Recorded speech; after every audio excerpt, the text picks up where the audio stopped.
In this video, I will show you how to recover your Google account without phone number. To get started, head to g.co/recover and enter your Gmail address. If possible, try the following to make recovery easier. Use a computer, phone, or tablet you've previously used to sign into your account.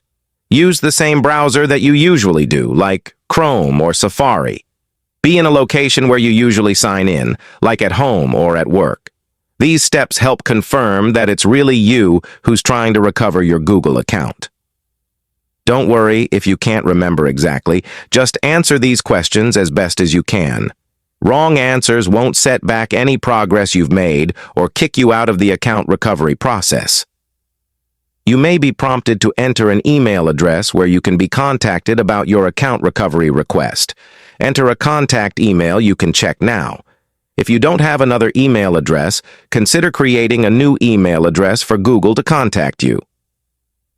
Tap Change Password.